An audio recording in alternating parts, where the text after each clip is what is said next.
pioneer infantry soldier in the regular British line. The pioneers of the day around the era of 1812 in Europe during the Napoleonic Wars had the duties of basically every infantry soldier. So they were carrying muskets, they were carrying their regular pack and ammunition and bayonet, along with extra stuff. So I'll talk about the equipment briefly and then kind of explain what a pioneer is actually expected to do. So on top of your regular soldier's kit, like I said, ammunition, bayonet, musket, you had the option of usually carrying some kind of leather apron for protection, a bill hook, that's this tool here, usually a small axe or a hatchet, and then it actually varied from there. So typically you'd carry something on your back. I'm carrying a small axe, a camp axe.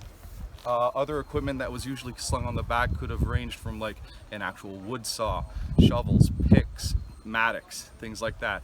These are working tools. And you also sometimes find pioneer, or even on the French side, with a larger wood axe.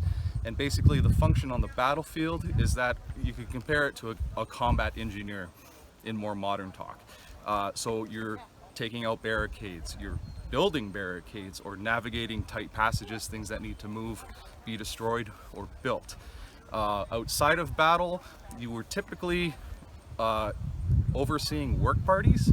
So usually men that are just digging ditches or filling sand, some kind of defensive structure like that, because there weren't enough pioneers to do it themselves. So you became a foreman of sorts. There were usually about 1 or 2 pioneers per company in a regular British battalion, so that's about 1 man per 100 would have been outfitted like this. The apron, as I said, is for protection against your own tools, because you are basically working with hand tools, sharp axes and things like that on a regular basis. But it also kept your uniform nice and clean, so I don't have to worry about cleaning my lacing all the time. Because one of the pioneers' actual functions, I don't know how often this actually happened, but they had to remove the horses' hooves from dead horses so the officers could make insurance claims for them. It's a nasty business. So like I said, other than my typical combat roles, lots of extra tools, this tradition actually carries on to modern times in a lot of Commonwealth armies.